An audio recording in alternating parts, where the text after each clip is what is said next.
Hello everybody, welcome back to Let's Play Miles, god dang it, Ace Attorney Investigations, Miles Edgeworth.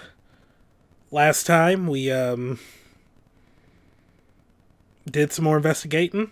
Today we continue at the Gatewaterland main gate. Where's the costume, Detective Gumshoe? Just on the other side of the fountain, sir.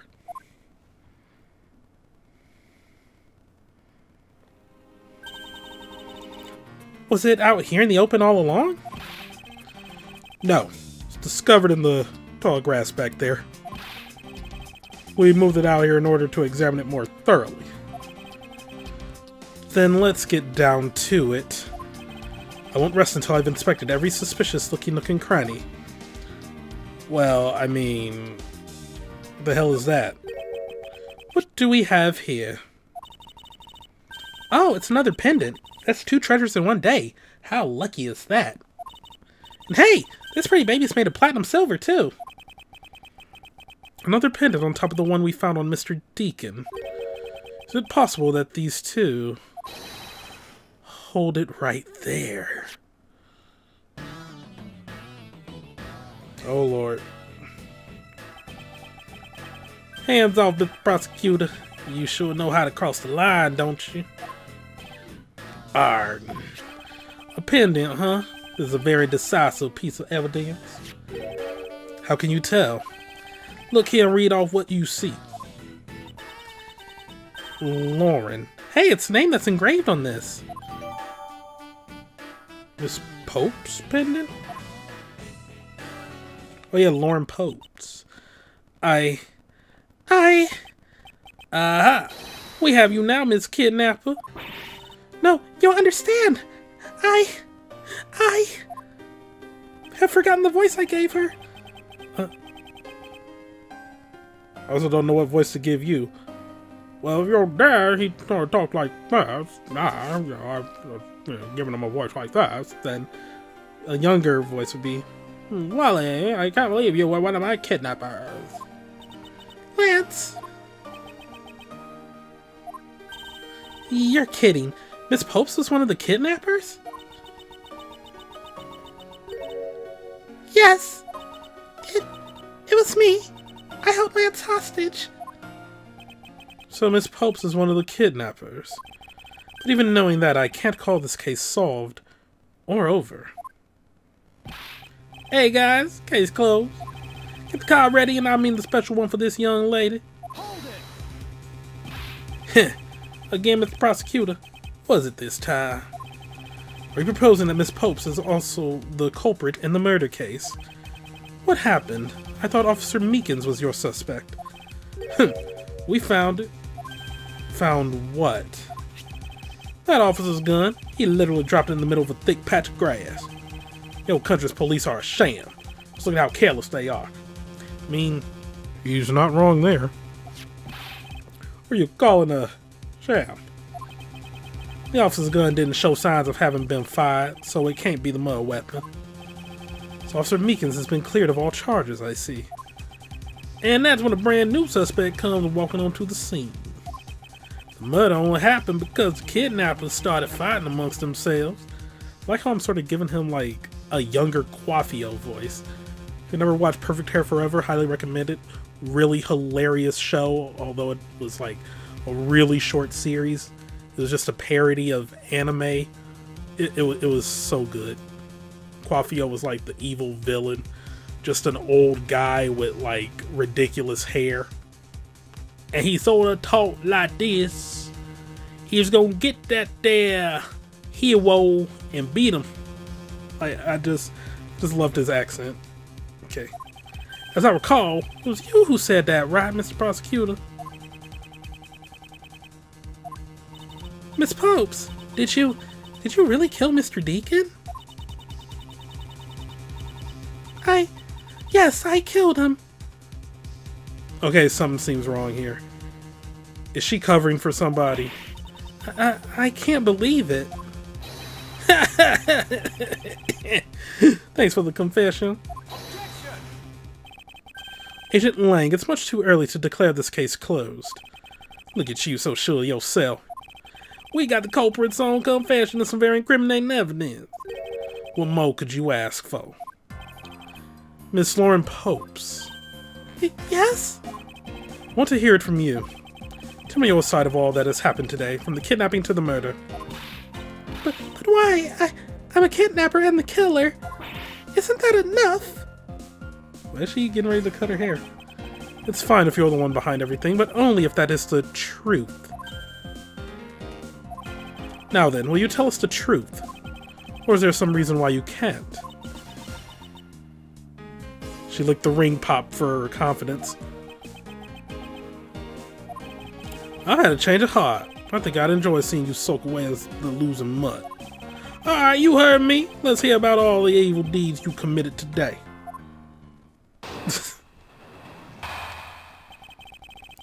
Pope's confession. The one who came up with the kidnapping plan was the butler, Mr. Deacon. We knew that we could get rich by holding Lance hostage. Mr. Romano would pay anything to get his son back after all. Everything was good according to the plan, but as soon as we got the money, Mr. Deacon turned on me and tried to kill me. There, are you satisfied? She just confessed to her crime the second time. At least you have the guts to admit what you've done. I can at least respect that much. Miss Popes, is what you said really the truth? Yes, it is. If that's the truth, it certainly isn't the whole truth. Because there is something that seems a bit too improbable in her confession. One who came up with the kidnapping plan was the butler. Knew he could get rich by holding Lance hostage. Anything to get his son back. And according to the plan, but as soon as we got the money, he can turn on me and tried to kill me. Would you mind telling us a little about the plan itself? Well, first we captured Lance. Oh, how'd you do that? Well, Mr. Deacon did that on his own, so I don't quite know. Fine, here I thought you knew how to steal people away. Why would you want to know that? I shudder to think what she would do with such knowledge. Sorry, I really don't know, but somehow Mr. Deacon was able to contain him. All we had to do after that was wait for the ransom to be paid, but... Turned on me and tried to kill me. Why do you think he did? I have no idea, but maybe he had planned on doing so from the very beginning. Miss Popes? Wait, Mr. Deacon planned to kill Miss Popes from the beginning. Was that ever really likely to happen? What should I do? Should I raise an objection?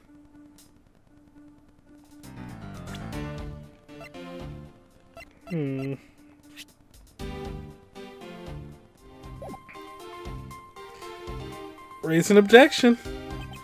I'm sorry, but I don't think what you just claimed is all that likely. Huh?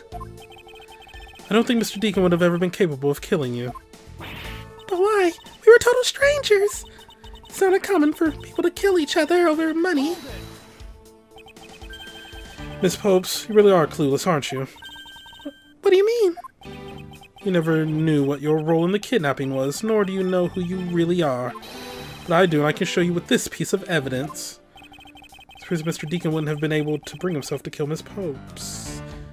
Because that's his daughter, apparently. At least that's what I assume we're getting at here. Because this letter, or this dossier, he might head to where his wife and sole daughter are. Colin DeVore, but shaped like a pair of wings. Lauren D is engraved on the back.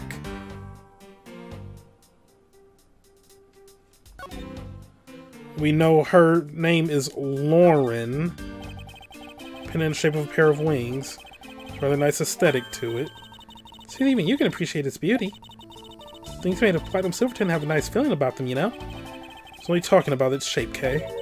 Oh, is that you were talking about?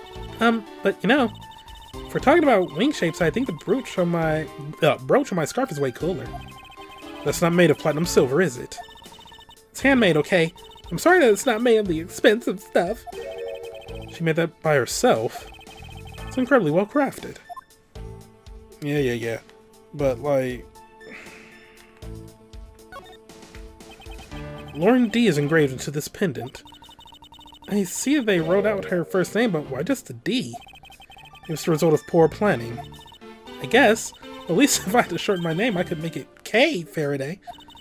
That way, even if you just sounded it out, it'd still say my name, K Faraday.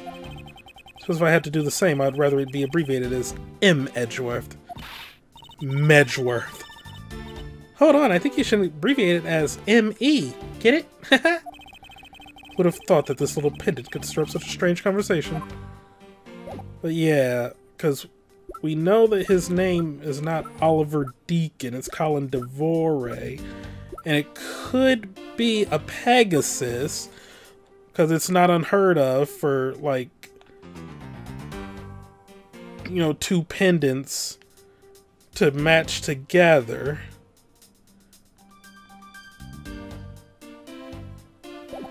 Question is, what do I frickin' present?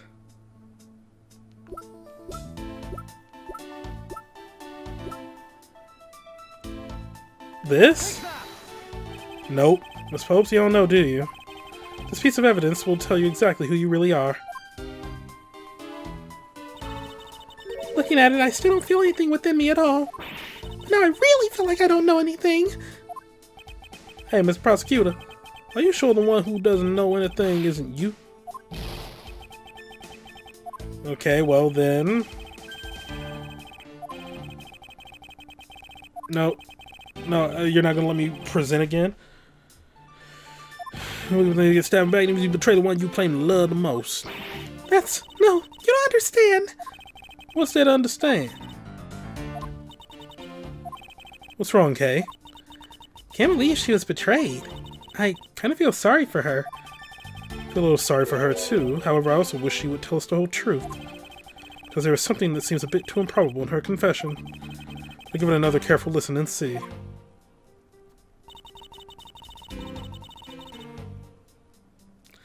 Might as well press on the first two things too, just to make sure.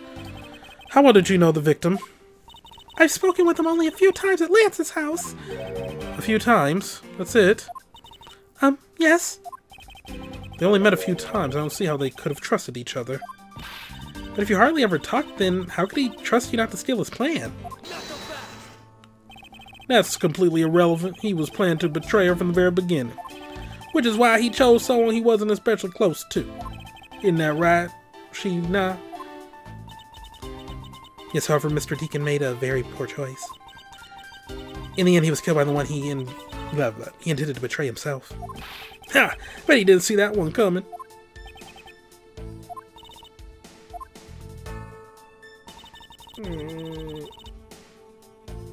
Hold it. You knew? How did you know something like that?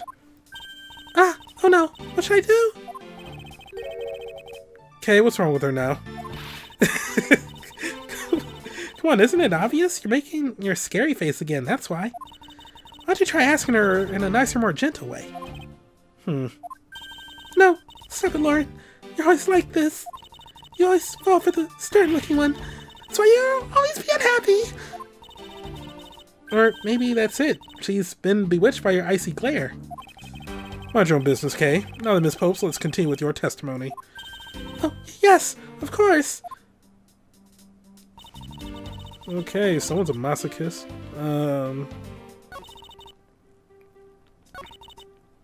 He didn't get his son back.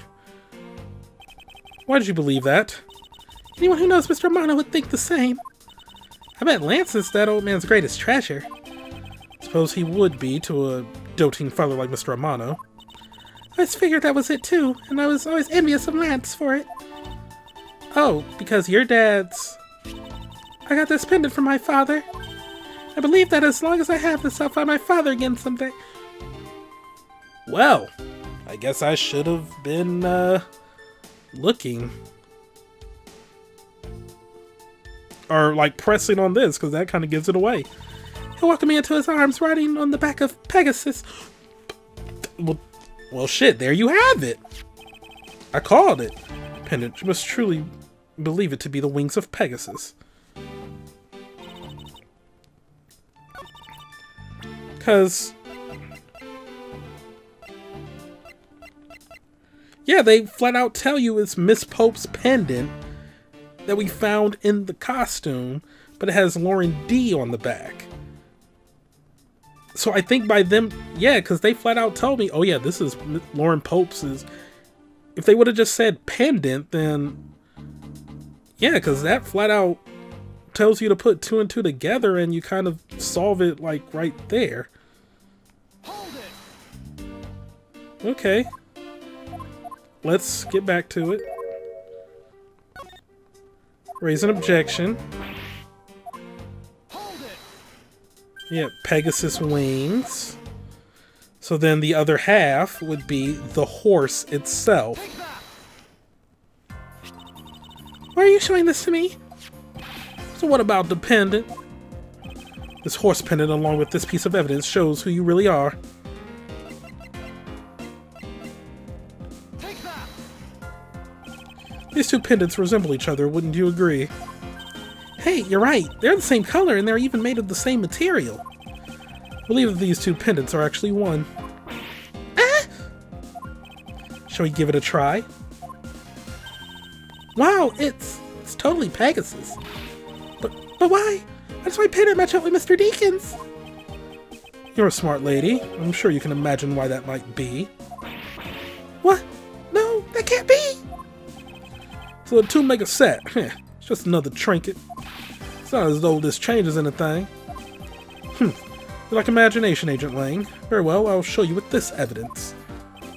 This is a piece of evidence that gives meaning to the Pegasus pendant. The dossier.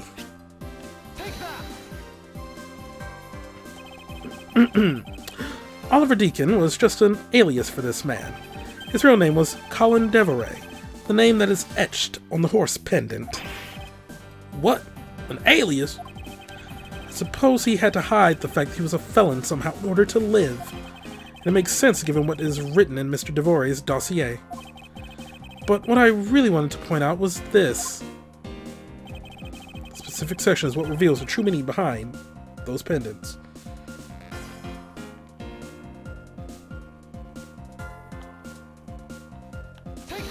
Daughter.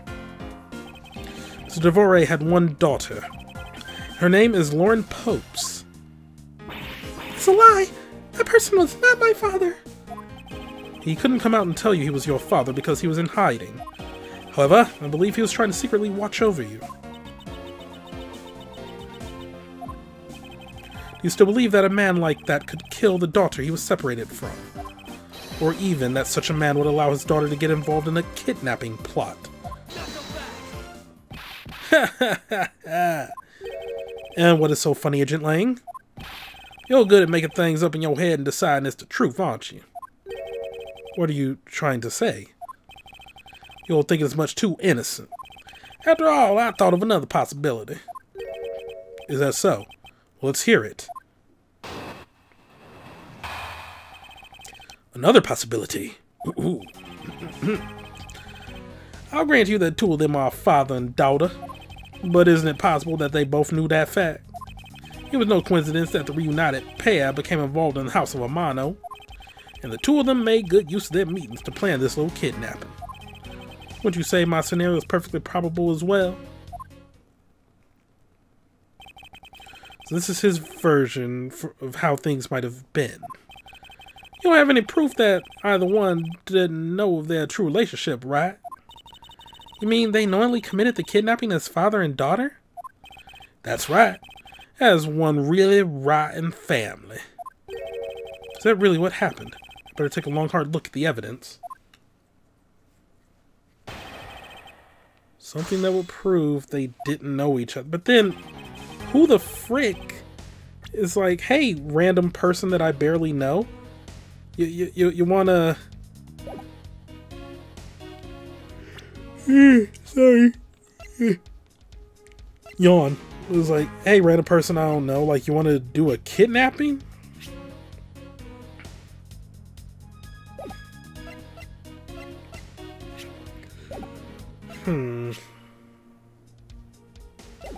But I don't know anything here that would help, like, disprove that. Press. You think they knew? Yeah, I don't think only the victim knew. I think the girl realized it as well. They both knew who the other person was, but they had to pretend that they didn't. Because he was on the lam. You got it. The victim couldn't exactly go around flaunting who he was. Furthermore, no coincidence that the reunited pair became involved in the household mono. One is a butler and one is the friend of the son, you mean? They probably thought that was their best shot. Is that what you honestly believe? Of course. To make good use of their meetings to plan this kidnapping. You mean how they plotted to commit this crime as blood relatives? Can you think of a better partner? They're certainly a clever pair. The butler and the girlfriend. No one would ever suspect that they were, in fact, family. Yes, from the very beginning, they painstakingly practiced those roles well.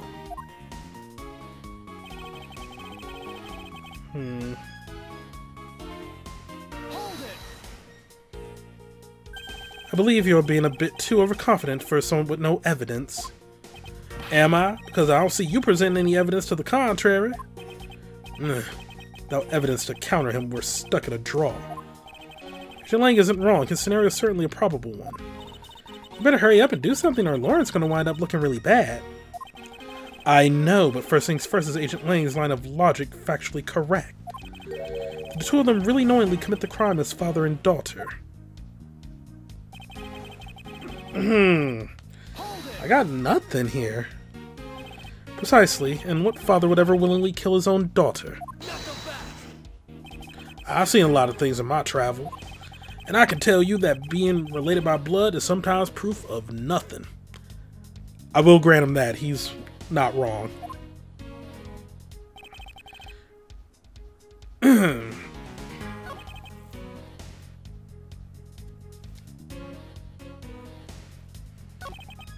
I got nothing here. Okay, the only thing I can think of is this. It says we thought he might head for where his wife and sole daughter are, but despite our surveillance, he has yet to show up.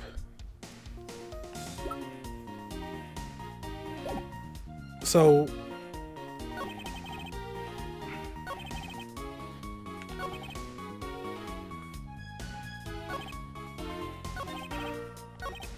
but where would I present that? Here?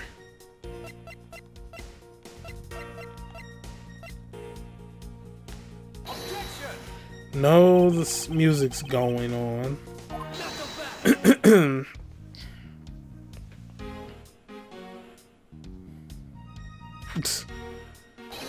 As he says, confidence is like a soul, and words without confidence are but empty shells.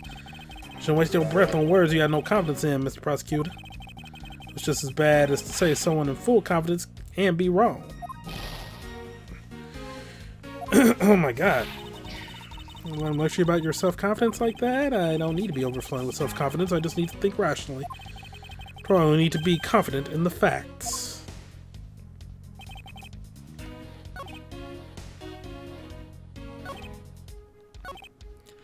Then I'll present it here.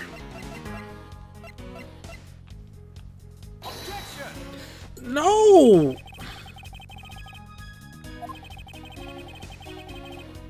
But you see there's a very big flaw in your logic. Flaw?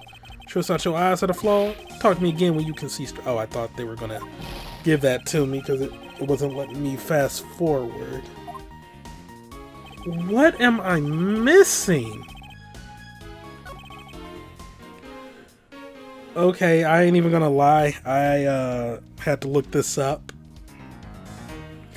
Because I don't, like, just looking at his logic and the clues, it was like, I don't really know what else I can do to break his logic. But apparently, I have to present stolen costumes for this statement right here. Because this implies that there were 3 kidnappers. He's like, the 2 of them made good use of their meetings to plan this kidnapping. So it's that we're stating that there's, like, we're breaking the flaw, or finding a flaw in his logic by saying that there were 3 kidnappers instead of 2, even though his statement is vague enough where it could still leave, like, within the realm of possibility that there is a 3rd kidnapper. Like, all he said was that they planned it. He didn't say anything about them getting another accomplice or someone else. So yeah, I'm not too big on this one. There's always like 1 or 2 things in a Phoenix Wright game where it's just like, really, you want me to present that for this? That doesn't really, that's a bit of a stretch, and I feel this one is a bit of a stretch, but here we go.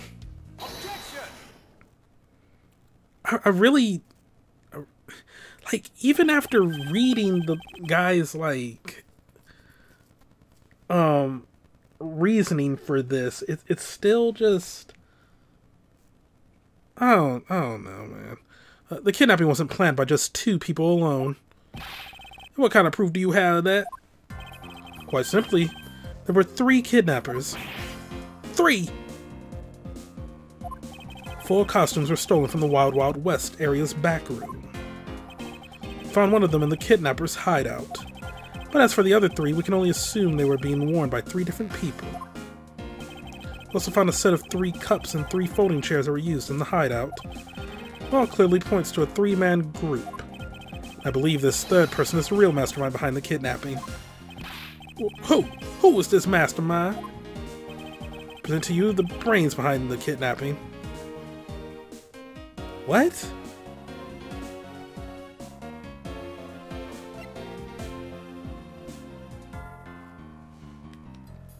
These are major leaps in logic. Okay. I mean, it's not going to be Old Bag or Endless Sky. You're one of them. Not you. You're one of them. I mean, not you. You don't have, like, any personality here. Not... I mean, it would explain why he's trying to pass it off on, like, so many people, but... Nah. Not you, not you. You were the kidnapped. Not you.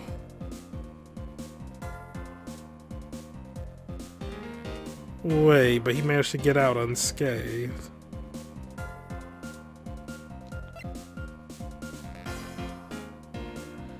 And that would explain why she's taking the blame for everything.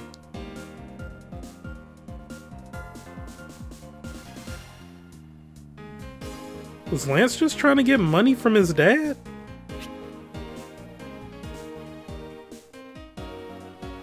Also...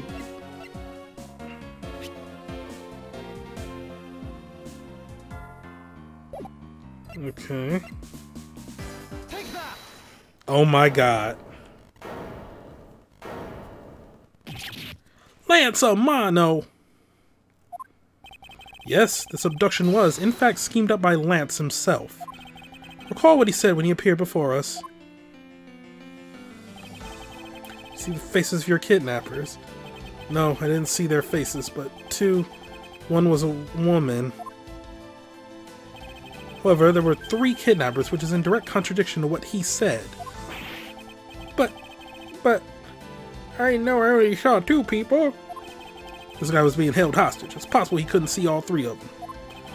Yes, about when you were being held. I have my doubts about what happened then. Lance, would you mind telling us what happened while you were being held captive? I really don't remember much anymore, honest. But if I don't tell you at least something, you won't believe me at all, will you? Lance's testimony.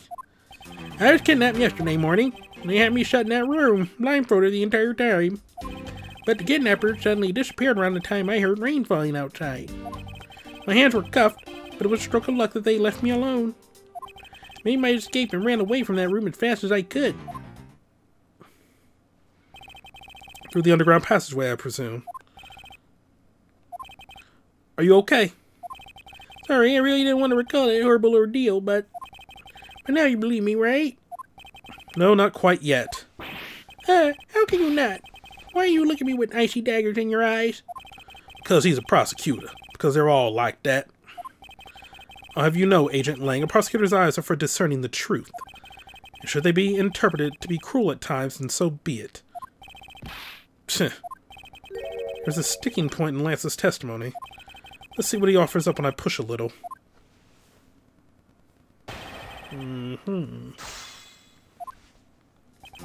Kidnapped yesterday morning. Shut in that room, blindfolded the entire time. Kidnapper suddenly disappeared around the time I heard rain falling outside.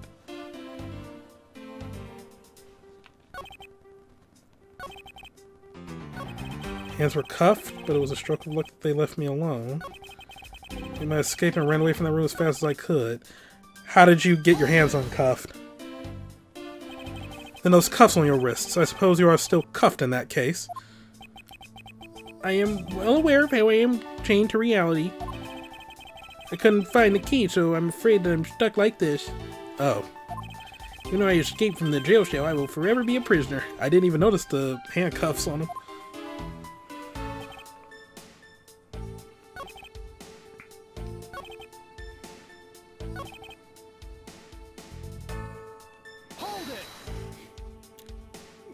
By that room, you mean the room in the kidnapper's hideout, correct? Yes, but I was blindfolded the whole time, so I didn't know that until I made my escape. You were in the same room as your kidnappers. They spoke in hushed tones, but I couldn't catch bits of their conversation. There were definitely two people, and one of them was definitely a woman. I was so scared, I could tell they were nearby, so I didn't dare make a move.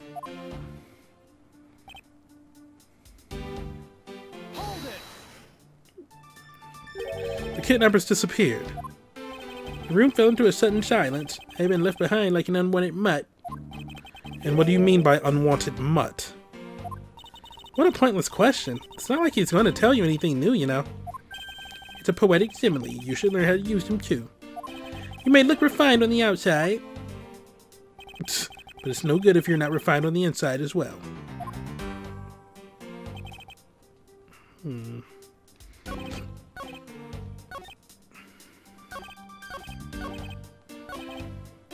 How did you make your escape with your hands cuffed? How did you manage to escape? I wanted to just get out of here, but the door leading outside was locked. Which is why I had to use the underground passageway to make my escape. Remember, our escape to be equally as hard. This is an invaluable piece of testimony. Mustn't let it go unexamined.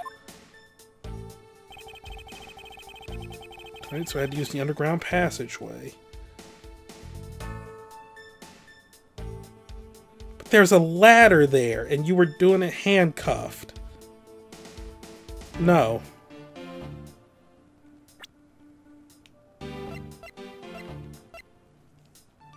There's nothing we can present for that, so just press him.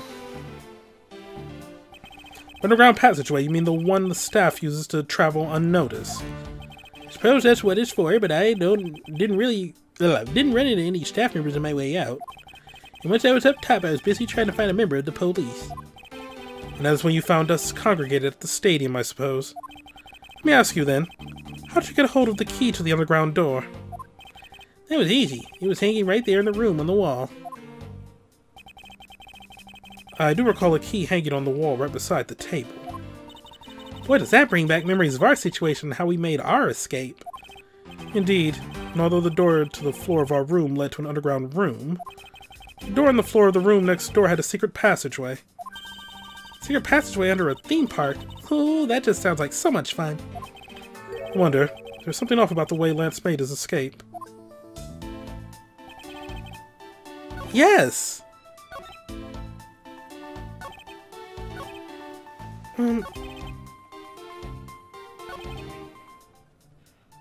Locked. No! The door wasn't locked. The sword was just there. All he had to do was just unjam it. Especially if his hands Like, you say that the door leading out was locked, but was it really? We're talking about that room behind the saloon front, right? Look, I heard that it took quite a few men to get that thing open, right, Shi-Long? Yes, that's correct. Then take a look at this. What is that? A sword? It's not an especially reliable one if it's broken like that. Let me just start from the end. My conclusion is that the door was never locked. It was simply held shut by this sword, which was used to jam the handle. Lance, even though your hands were cuffed together, you could still use them. If that's the case, then why did you not just simply remove the sword and escape? Why, didn't I? I was disoriented. Yes, that's it. I didn't notice it.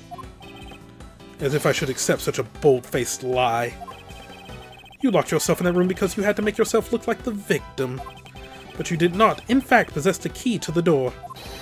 That is why you used a prop sword to improvise and create a prison of your very own. You've been making this guy out to be one of the kidnappers for some time now. I wonder if you've forgotten something very important along the way. And what would that be? A motive? What else? Do you honestly think that an upright, pure boy like him, upright, pure, wow, would hatch up a completely pointless scheme such as kidnapping himself?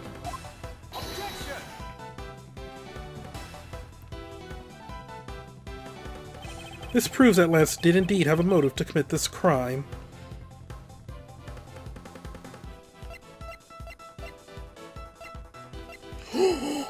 Oh!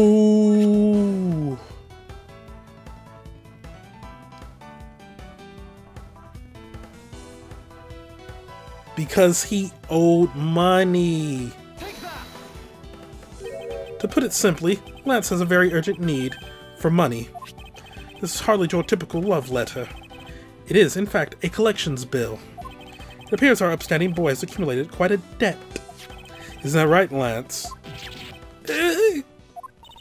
Looks like it's hard being the son of a rich man, too. It must be rough when you have to resort to stealing from your old man, huh?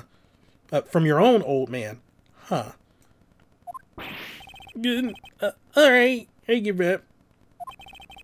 I abducted myself. Lance! Huh. It's over, laddie. In this life, we really are bound to our fates after all. I wonder wish to go with you to a new town somewhere where no one would know us. I wanted us to be well off with that $1 million, but now the dream is over. Oh, Lance! You are giving yourself up. Yes, I had planned to run away from this world with my lolly. Oliver even helped us with the plan, but then he had to go and stab us in the back. He turned on you. Maybe he didn't want to split the ransom money, that's my guess. It happened almost right after you made the drop-off. When we were alone, he attacked me all of a sudden. After a brief struggle, I was able to contain him and keep him under control. We left him inside that room as Lolly and I made our escape. We wore different costumes and split up. Lolly left first in the Blue Badger costume. I mean, the person Officer Meekins saw was Miss Popes. But right then, the old man just had to wake up. I was careless and he tackled me pretty hard from behind. Then Oliver put on a Bad Badger costume, took the suitcase with the $1 million and ran. I contacted Lolly right away and warned her that he had a gun. I had no idea that they were related, so I thought that it could only end badly. I still don't believe it. The person was not my father. Because if he was, I just killed my own father. Lolly, then it really was you. What is going on? Chain of events. I mean, it was not my father. I mean, because at the stadium, there's a bad badger pulling the suitcase with the $1 million in it. But that badger pointed his gun at me, aiming to shoot me dead. That's why I used the gun I got from Lance. There was a gunshot. The other person crumpled to the ground, and I ran, scared for my life. I think the big picture is finally coming into focus, don't you? Lolly, forgive me. I didn't think it would turn into something so frightening. If only I could have protected you. So, Miss Popes, she shot her own dad without even knowing who he really was? What she says is true. Are you saying she's lying? But why would she lie about something like that? What purpose would it serve? You dared to doubt the simps? You'd be surprised how often people lie without even realizing it themselves, Kay. Huh? What's that supposed to mean? What I mean is, listen very carefully to her confession once more and you'll see. Yeah, shoot him, or shoot her dead. Because that gun fired blanks.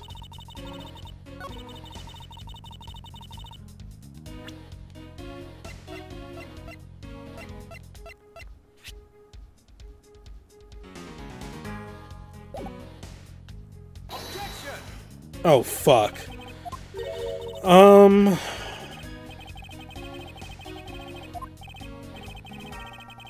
Dang. Okay, alright. They kicking my ass in the quote tweets here. Just press then. Were you able to clearly see the gun? Yes, I got a very good look at it while it was pointed at me. Oh, Father, why would you try to shoot me? Do you really think a father would shoot his own daughter, Mr. Edgeworth? I don't know. I want to believe it myself. But it's true, my father's left arm was raised with a gun in it. Pointed straight at me. I'm about to die, I thought. Miss Popes, please calm down and take a deep breath. And then would you allow me to please hear that last statement one more time? Yes, of course. Oh my god, did I just get too ahead of myself? You freaking...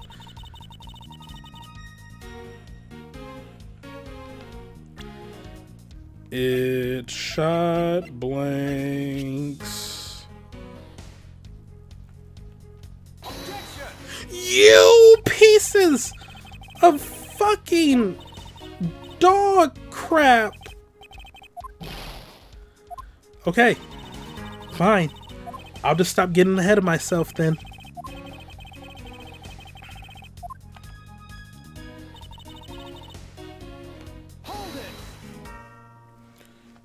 You felt that your life was in danger, correct? Yes, I'm about to die, I thought. So? Yeah, you used the gun I got from Lance.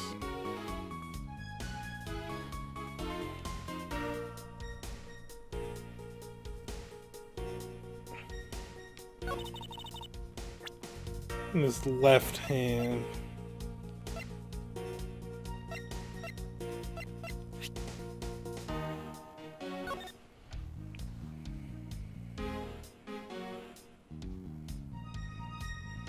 But Bad Badger, his gun is in his right hand. You pedantic a-holes. Are you kidding me?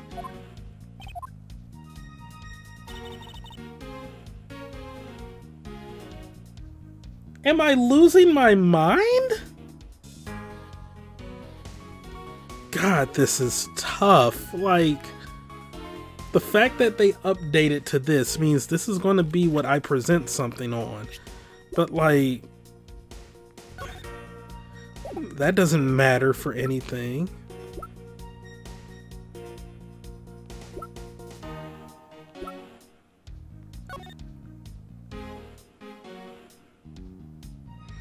That doesn't matter. I mean, they said that was wrong.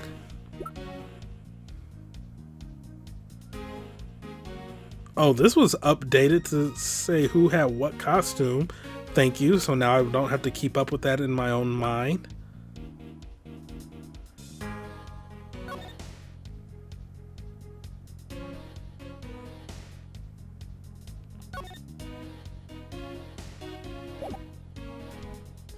It's not that.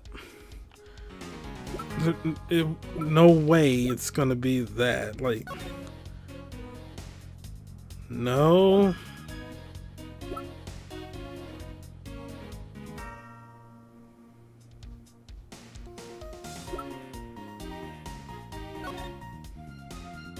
Yeah, nothing there.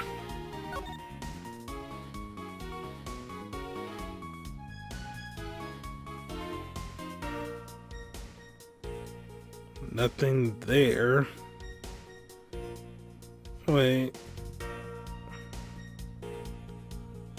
Dominant hand. They better not. Oh, fuck you. So you didn't accept the blanks. You didn't accept... Well, I was right about the whole right hand thing, just wrong logic. It wasn't about the badger, it was about Colin himself. For dossier on your father. According to this, your father was right-handed. Then... The person pointing the gun at you atop the stage was not Mr. Deacon. Hold on there, Mr. Prosecutor. I think you need to take a refresher course. Bad Badger has a model gun attached to his right hand, which is why the only hand he could have had a real gun with was his left. Isn't it possible that it went down like that? Agent Lang, were you paying attention to what Miss Popes was saying? Then again, I suppose I can't expect someone who has never set foot in court to catch it. Enough with the smugness, out with it already. Miss Popes told us earlier there was a Bad Badger pulling the suitcase with the $1 million in it. According to you, the Bad Badger had the gun in his left hand, which would mean that he was pulling the suitcase with his right hand. Yeah, no, because if with your dominant hand, you're going to leave that open to do more, like, detailed stuff with. Is that correct, Miss Popes? Yes, exactly. And I'm sure it was the Bad Badger. Had those huge sunglasses on its face. But if that's the case, even I can see there's a huge contradiction. Yes, Miss Popes claims to have seen the Bad Badger. Yet the Bad Badger had both of his hands full. These pieces of information contradict each other, so one must be wrong.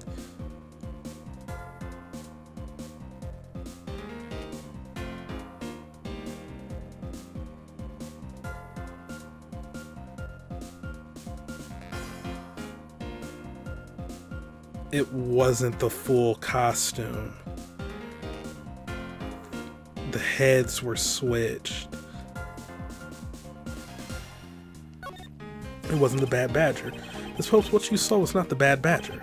Think back and recall which character was it that leveled a gun at you. It was wearing a pair of sunglasses and it had that strange blue beard.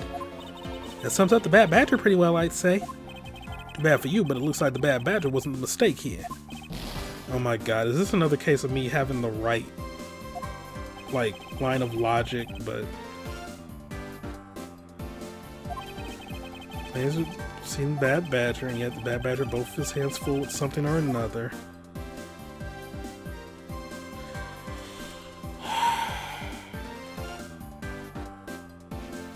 Both are correct, then? They're both correct. Impossible. It just leaves us with an irresolvable contradiction. This entire statement rests on the fact that she saw his sunglasses and beard. What if that Bad Badger wasn't wearing pants or his lower half? You...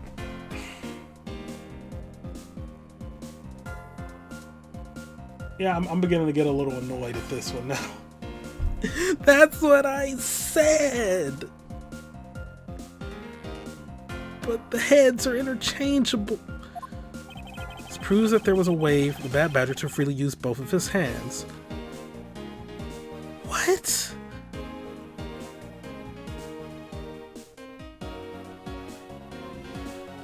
The fact that the gun was ripped off of this hand?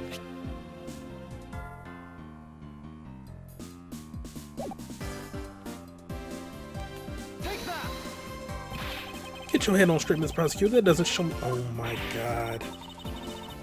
What? It was ripped off. You.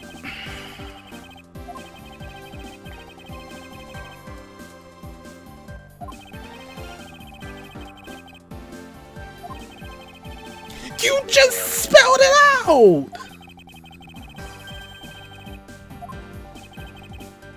Oh my god, okay, alright, calm down.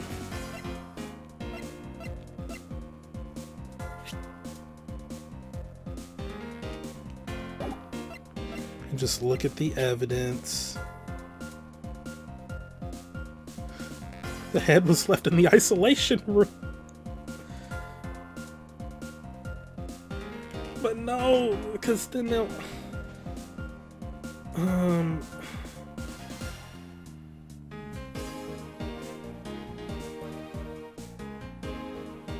This has to be it then. Because she couldn't have seen it. Costumes have two parts to them, a head and the body. I can't believe it. Oh, I get it now. The head Miss Pope saw was probably really the head of the bad badger. However, is it not possible that the body was that of an entirely different badger? That's what I said when I said that she didn't see the bad badger, you pedantic game. And back after the jump cut. I just needed some time to desaltify after some of those, you know, issues I had with the logic, and because I couldn't actively record at that time because of babysitting. Though said break took a lot longer than expected because I kept meaning to get back to this and I didn't, so yeah. I also kind of forgot what was going on here. However, it is not possible that the body was that of an entirely different badger. Oh yeah, this. Because I freaking said it, but then they were like, oh no, wrong order, me.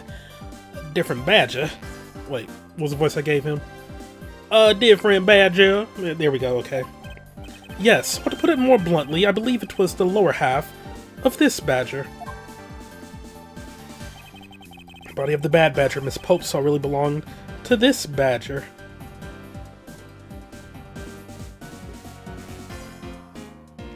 Had to be the blue badger then. Take that. His head may have been the blue badger, but his body was... No, his head may have been the bad badger's, but his body was the blue badger's. The blue badger? Hold on, let's see here.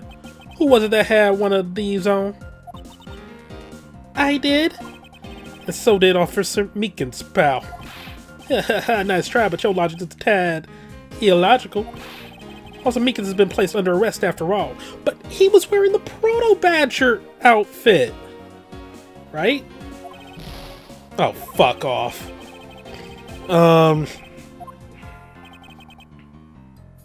Okay, so then the body belonged to the Proto-Badger then.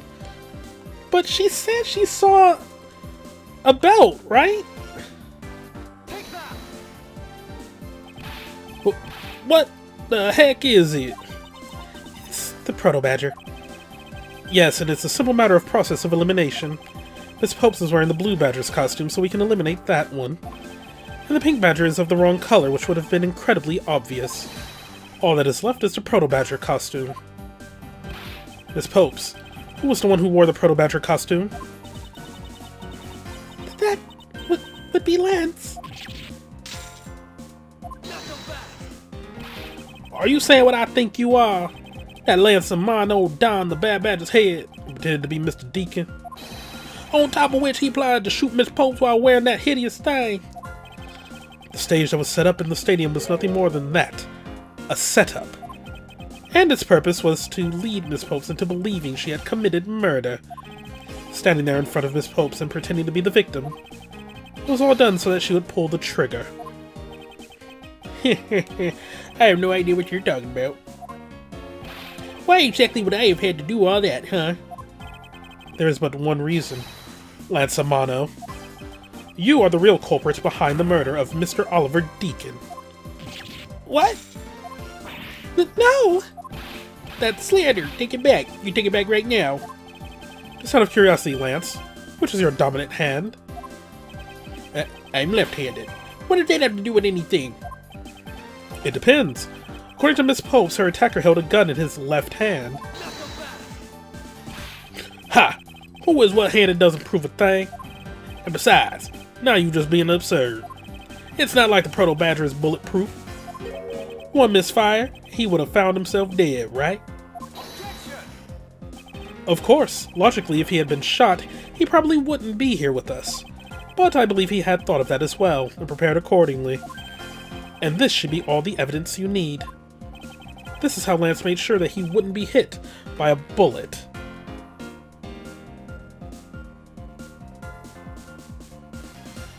It has to be the blank, right?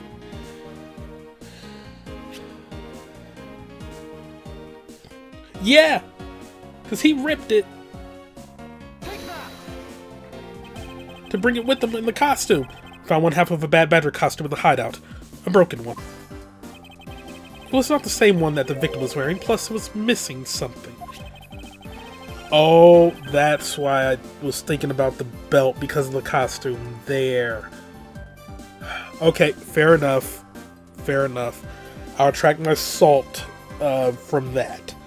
And that something is the model gun that the Bad Badger carries, which can fire blanks. Wait! Miss Popes, where's the gun you use now? I threw it away into the sea. That makes it a bit tough to verify what it was. Although I believe that we can safely assume that it was the model gun in question. I've heard enough. All you've been spouting so far is pure conjecture. I admit that as long as the model gun is lost to us, I can't prove I'm right. However, I can say that the probability that I am right is very high. Okay, let's pretend that you're right and that the murder at the stadium was a fabrication. In that case, where do you think the murder really took place, Mr. Prosecutor?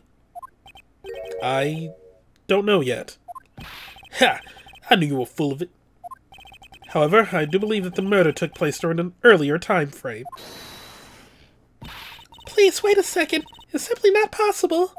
Because I saw Mr. Deacon after he was restrained by Lance. She saw the victim in the state of being restrained. Okay, I've got to be really careful here, because I don't have much life left. What Miss Pope saw? I came back to the hideout long after the other two. By that time, Lance had already subdued and restrained Mr. Deacon. He had tied Mr. Deacon securely to the beam in the room next door. After that, the two of us put on our costumes and made our escape. So Mr. Deacon must have escaped after the two of you left, right? We thought it would attract too much attention if we left together, so I left first. We planned to meet up again at the stage in the stadium. But then, as I was walking through the park, I got a call from Lance on my cell phone. Oliver managed to escape. It looked like he was waiting until I was alone. He also stole the gun from me at that time. And then the murder happened. Mr. Deacon must have overheard their plan to meet at the stage. Well, Mr. Prosecutor, Miss Pope saw the victim with her own eyes. Which means that the victim was still alive at that time. Wouldn't you agree? Why does that sound wrong to me? There must be something amiss about this account. Let's see what happens when I examine it in more detail. She's just really trying to cover. Really bad.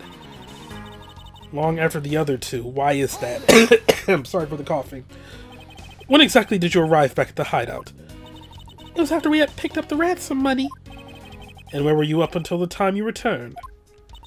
I was scouting the park out and making preparations for our escape. I walked around the various areas looking for the best route. Ah, so each of them had their own roles to play. After I was done, I went back to the hideout. And Lance had already subdued and restrained Mr. Deacon. Hold it! How did Lance look at that time? He looked shocked.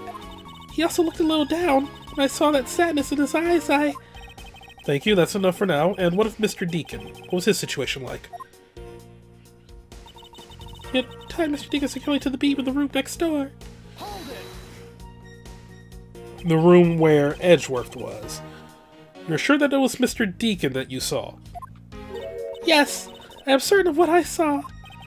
Did you go into the other room to check? Lance said that it was best if I didn't get too close to him. Lance, he's such a kind soul. Then are you telling me that you did not confirm that it was Mr. Deacon for yourself? I checked through the slit in the door that separates the two rooms. He had a Bad Badger's head on, so I'm absolutely sure. It just had to be Mr. Deacon. She saw a Bad Badger head.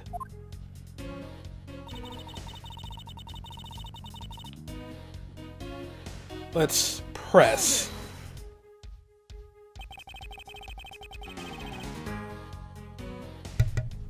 Ooh, okay, I managed to mute for that coughing fit. So the tied up Mr. Deacon was still in his Bad Badger costume. Yes, and? It would appear that she misread the whole situation. What now? Should I raise an objection? Yeah. The person you saw was not the victim. What? Why not? I will tell you why not. With this. This, Miss Pope, shows us that the person you saw was not the victim.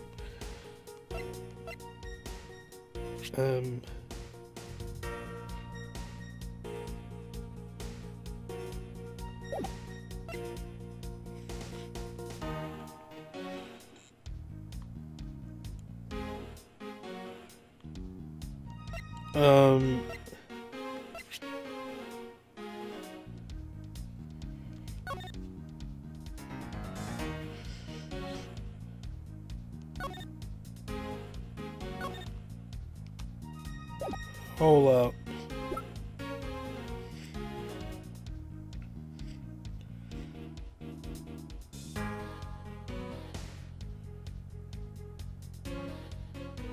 Yeah, I am kicking myself for that bad badger, or proto-badger anger from earlier. Yeah, that was on me. That was on me. I should have, like, consulted that again.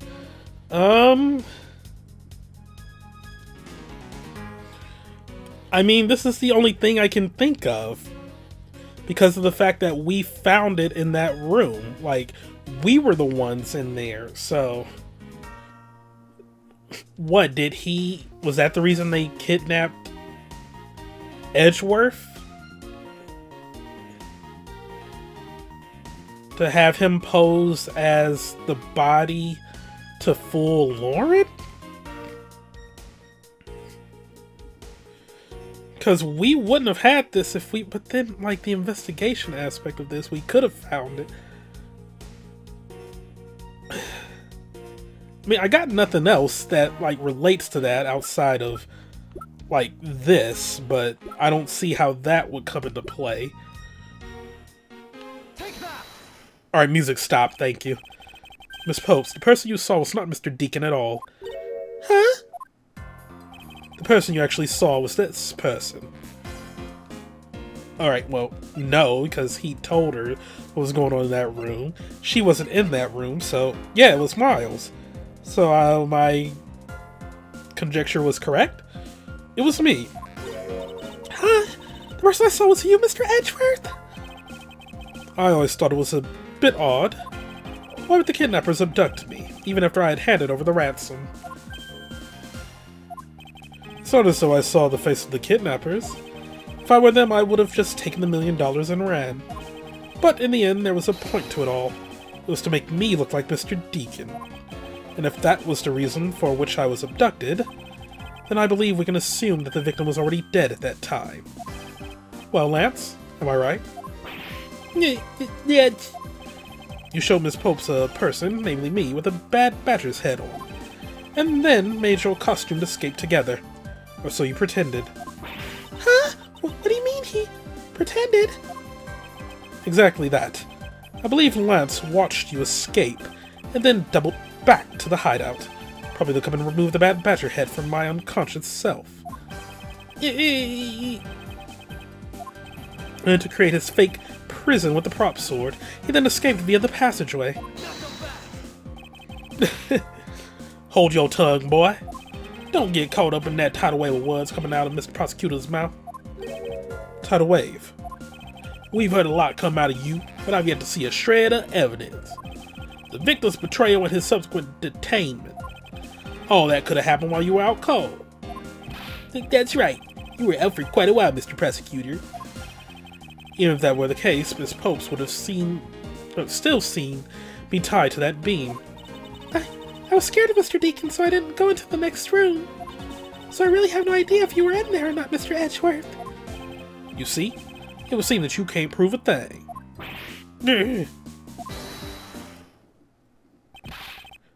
Who said that? Was that Kay? Oh! Please wait. Mr. Amano. Miles, my boy, it looks like you're really giving it your all. And Lance, it's not good to cause trouble for others. Ned! Let's see. You're the one in charge of the investigation, correct? Yeah, that's right. I'm sorry my son has been nothing but trouble. This probably won't make up for anything, but I have some evidence for you. Oh, do you now? Did he find the costume? But that's a bad badger. Is that what I think it is? Ooh. It's the bad badger costume the victim was wearing. And a gun. I couldn't wait around for the police, so I went and found these myself. It appeared that they were disposed of in the sea. How did you get those? Oh, this why? Is there no one in this country who actually obeys the law? Pot, meat, kettle? There now. Agent Lang, please calm down. What the heck is that scrap of paper? This appears to be a letter from the Chief of Police. Please allow Mr. Romano complete freedom to do as he sees fits, it says. What? The Chief of Police? What the? Just who does he think he is? The Chief of Police. The person who wields the highest authority in this area. There, now. There is no need to be so upset. Like, what is your profession again? Yeah, you're just a CEO. Well, I guess he has all the money to be like, yeah, I can do whatever I want. I'm rich. I'm not a cop from this land, so I'm not bound by the laws of your country. Ooh, diplomatic immunity? No. This wasn't meant to strong arm you on anything, it's just a request. Only asking that you please respect the laws of the land. Alright, I can't really say no to that. However, return to the topic at hand. It doesn't matter who found the evidence, its value remains unchanged. Alright, now let's take a look at this new evidence. I've already got the results back. Had a special forensics research lab that I'm on good terms with conducting tests. They verified that the blood on this costume belonged to Oliver. As for the gun, the only fingerprints they could find were yours, Lauren! What? You disappoint me, Miles. Can't believe that you would got my son's subscription already. Thank goodness I was able to find the final pieces of evidence. With this, you'll have no reason left to push my poor boy around. That's it? These are the case-making pieces of evidence. Ha! I'll be the judge of that. This sounds too convenient.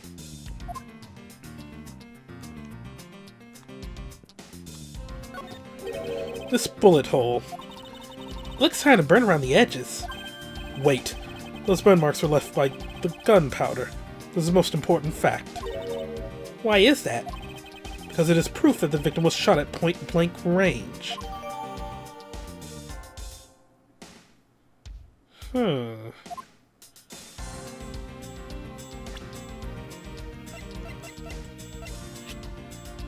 One of the time of shooting, gunpowder burn is proof he was shot from point blank. But 2 guns? Oh no, that was the sewn-on gun. What's that? What's this? Looks like there's something inside the costume head. Hey, they sparkle. I bet they're really valuable. Sorry, but they're just pieces of a mirror. But why are they in here? What?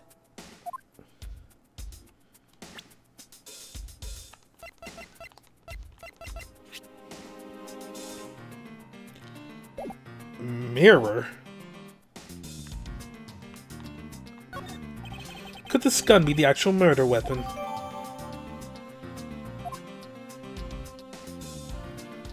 What does this get me? Well, are these not the most definitive pieces of evidence you've ever seen? Used to kill Deacon was originally stolen from guard by victim during escape. Found Miss Pope's fingerprints on this gun. Can you let me hold it for a sec? I shouldn't if you don't know how to handle it. Besides, Miss Pope's prints are on it. Look, I'm wearing gloves. I'll be okay. I just want to take a look, that's all. It's not like I'm going to run off with it. The only things I don't return are treasures. Stealing either one would land you in jail, you know. Yeah, don't take that gun. Yeah, that thing loaded.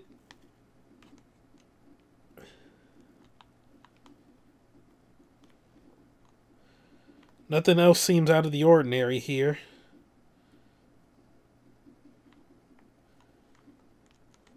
Okay.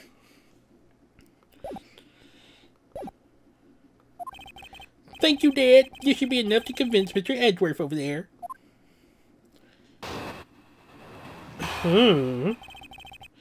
Decisive evidence? Make no mistake, there are fingerprints on that murderous gun. And they prove that it was Lolly who killed Oliver. But Oliver was also after Lolly's life. So, Mr. Edgeworth, even you must see that Lolly was only acting in self-defense. The fingerprints on the weapon, huh? Oh no, this isn't helpful at all. Look, Mr. Edgeworth, all I want to do is save Lolly. But in the end, all I can do is watch while she takes the punishment for her crimes. That may be all you can do. However, I still have a case to solve and a job to do. The job of unraveling your insidious lie. You wound me. Why won't you believe me, even in the face of all this evidence?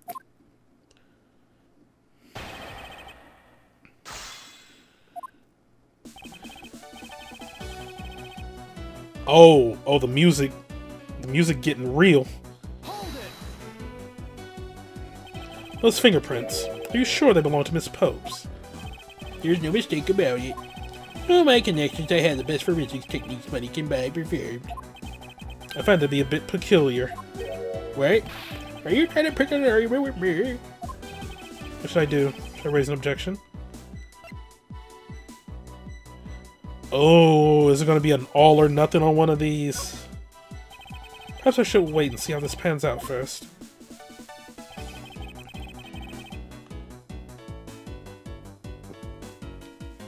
How do they prove it? You sure are calm for someone who's accusing his own girlfriend of murder. You have it all wrong, and now we're here to pay the price in the form of love. What?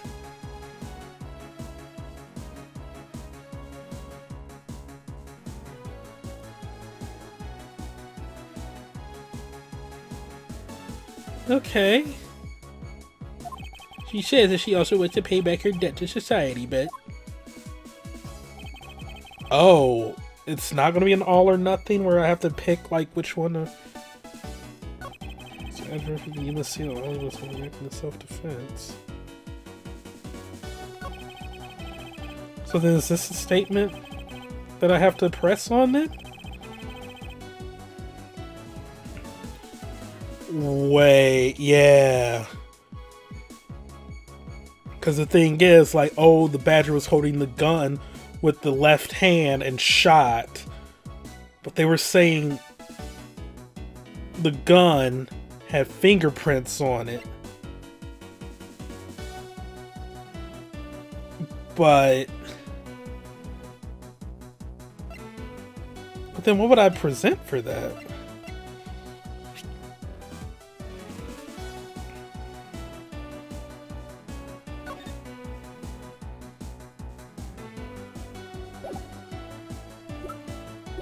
So why would the gun have her prints on it?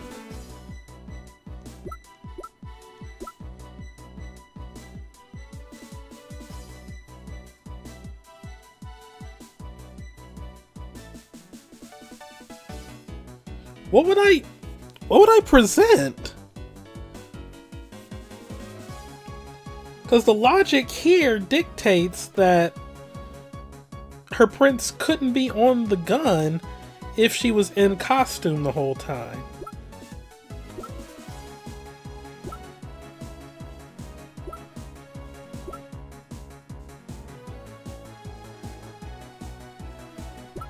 But then how would they even be able to fire the gun in the costume?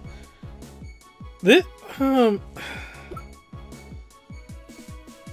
gunpowder is proof he was shot from point blank.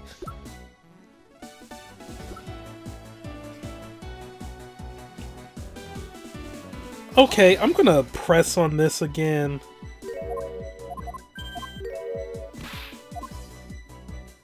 Raise an objection. Frankly, I don't believe that Miss Pope's prints should be on that gun to begin with. And the reason why Miss Pope's prints should not be on the gun is... What the fuck do I present? Okay, like, editing this is gonna take forever and a day, and, I looked it up because I was, like, looking over everything and I could not figure out what I would remotely present for this, and apparently I have to present Victim's costume. Like, I mean, technically speaking, you would think maybe stolen costumes, because, you know, the fact that they were wearing costumes to begin with, this states what costumes they were in. But, no, apparently I present Victim's costume. Take that. Why? What is the logic behind this? It is simply not possible for Miss Popes to have left any prints on the murder weapon, because while she was at the stadium, Miss Popes was wearing a costume. Huh? But there's been no mistake. You found fingerprints. Well, Miss Popes, do you remember touching the gun at all at any time? Yes. As a matter of fact, I did hold it for a bit back in the hideout. I handed it off to Mr. Deacon when he and Lance left for the haunted house. To retrieve the ransom money, I suppose. And there you have it. That is when Miss Pope's prints found their way onto the gun. Do you understand now, Mr. Amano? The fingerprints do nothing to prove that Miss Popes is the murderer. But you still don't have anything to prove that she isn't the killer, right? You seem very adamant about insisting that your girlfriend is a cold-blooded killer. Oh, Lance! What? No way. I'm incredibly worried about her. But it doesn't change the fact that you don't have any evidence, right? That's where you're wrong. I have the evidence. What? How? The story that Miss Popes killed the victim at the stage in the stadium. The whole affair is simply not true because that was not the real crime scene, but a setup. This proves that the real murder was not committed at the stadium at all.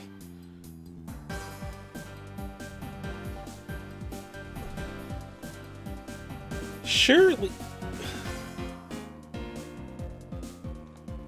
They're not gonna have me present this again, right? Because with the stadium, it was like, oh, they were offset with her being on the floor and him being on the stage. But the costume states that he was shot at point-blank range. Like, it's either gonna be that or the fact that there's mirror fragments in the costume. But that doesn't have anything to do with them specifically bringing up how the stage at the stadium proves that this didn't happen. So it has to be the costume again. Presenting the same thing twice in a row? Oh my god. Let's take another good look at the costume the victim was wearing. Did I just game over? And I believe you'll see why I insist he was not shot at the stadium. Oh! No, okay, the music's just going on. Part of the costume that proves it. Well... it would be the gunshot. Or the bullet entry point. Right?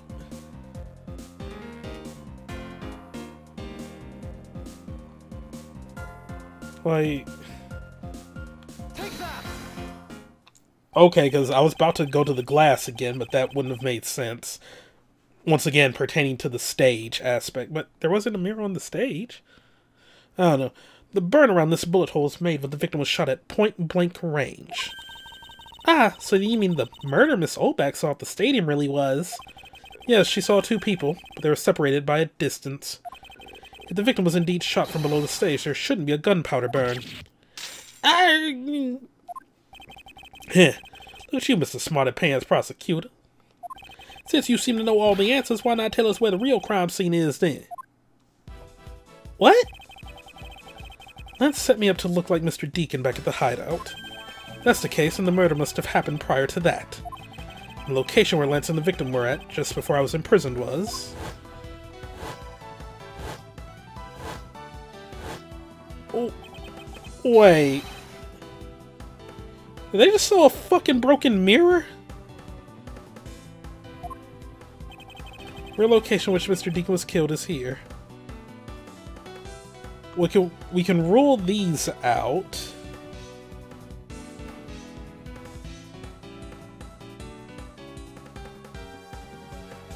Is it the haunted house?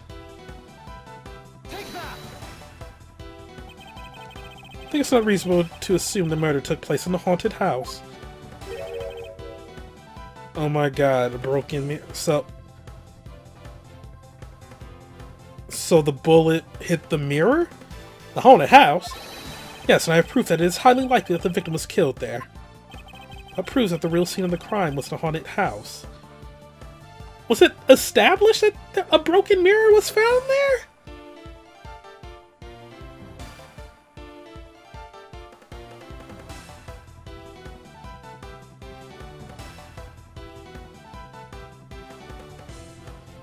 Then we're just getting to... Okay. We're just going like God mode with this? Like, oh, he just knows? He's omnipotent? Like, or would it be omniscient? Wait, which one is everywhere? Omnipresent is everywhere. Omnipotent is all powerful. Omniscient means all knowing. Okay. So yeah, omniscient. These were inside the costume the victim was wearing. They're fragments of a mirror. A mirror? What does that have to do with anything? Indeed, you don't exactly expect to find pieces of a mirror inside a costume. Yeah, that's actually pretty dangerous. However, there was one place I could think of where there was a plethora of mirror fragments. And that is the haunted house. Lance Amano, I propose that you killed Mr. Deacon with a revolver in the haunted house. For that, you stole the Blue Badgermobile to move his body to the Wild Wild West area. The timing of when the Blue Badgermobile was stolen confirms this as a fact. Miles, my boy, say no more. I'm sorry, Mr. Amano, but I cannot do that. Be quiet. Yes, please do something. Stop that boy from speaking any more nonsense. Ernest Amano, correct? I meant you. Now be quiet, Gramps. How dare you? I don't need words. The only thing I require is evidence. Decisive evidence. And to call these mirror bits decisive is a bit too presumptuous, Mr. Prosecutor. What? Shi-Long! Wasn't there a mirror in the kidnapper's hideout? Yes, there was a mirror there. A mirror that's for the haunted house. Oh, fuck. That was broken. Wait, did he... So could it be that they moved the mirror to get rid of any evidence? You see, isn't it possible the fragments got into the costume there? But Agent Lang, there were no fragments on the floor, so that probability is very low. Probability? Langy says, on truth's path to where probability does not exist. The only thing that does is definitive proof. The question, Mr. Prosecutor, is, do you have the definitive proof you need? Well, Mr. Edgeworth, do you? Do I have solid evidence that proves the murder took place at a haunted house? The answer is no. See? So since you don't have any, shut up. I don't have the evidence yet, but I'm certain the murder occurred around the time I turned the ransom over. At that time, the only people at the haunted house, besides myself, were Lance and Mr. Deacon. If I can prove that the murder took place at the haunted house, then I can prove Lance's guilt in connection to the murder. So we need to investigate there, then. Why not, Mr. Edgeworth? Agent Lang, I have a special request. Yeah? I'd like to prove to you that the scene of the crime was indeed the haunted house. Why in the world are you asking the werewolf for permission? Because I don't really have a choice if I want to find the truth. Alright, permission granted. But you're not to touch a single thing, got it? It won't be a problem. All it's important to me is that the truth be brought to light. Doesn't matter by who or how it's done, as long as it is. Cheh. Shi-Long! I'm here. Put in the paperwork for the authorization immediately. Understood. I'll go get the Gay Water Group's approval.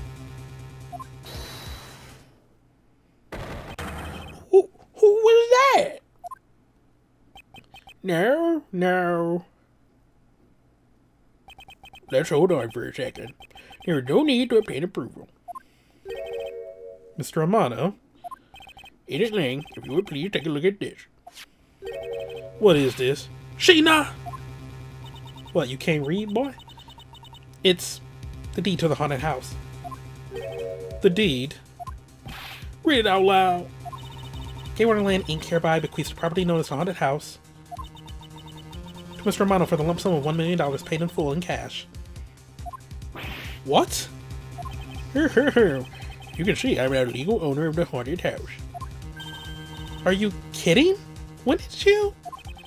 I ran into the owner of the park earlier. We made the deal almost immediately. What? How quickly things move when you can prepare $1 million in the blink of an eye.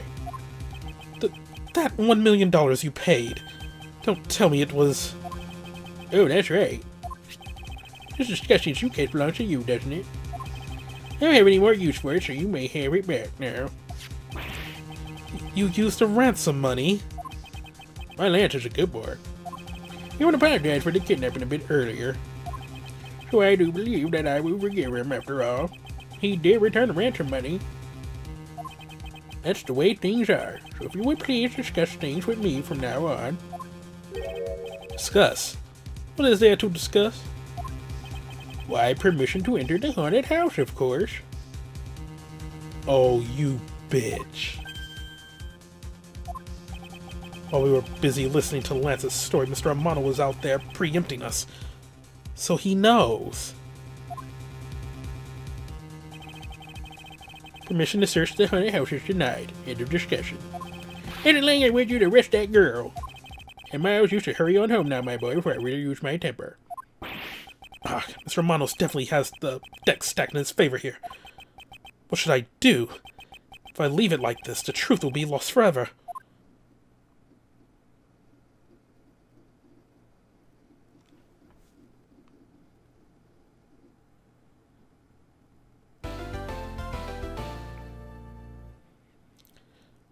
Okay, I really hope it's not coming across as me just, like, whining, but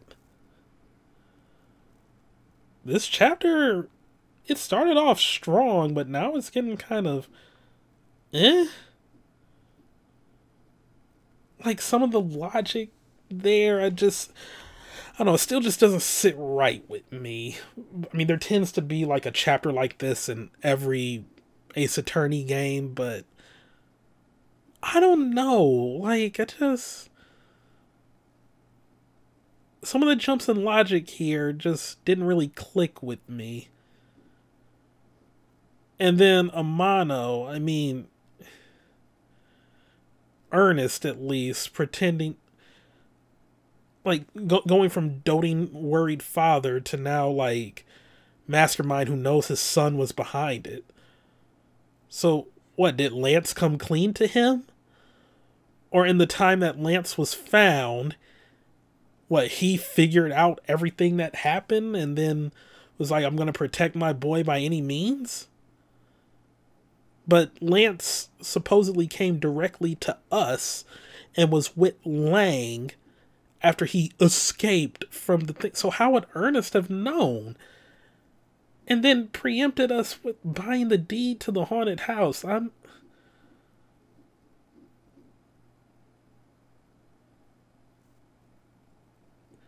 I am really anxious to get to the end of this. Like, sadly, not out of, like, just, you know, being super excited to get to the end, but, like, just to see if any of these plot holes get tied up, or at least plot holes that I'm perceiving.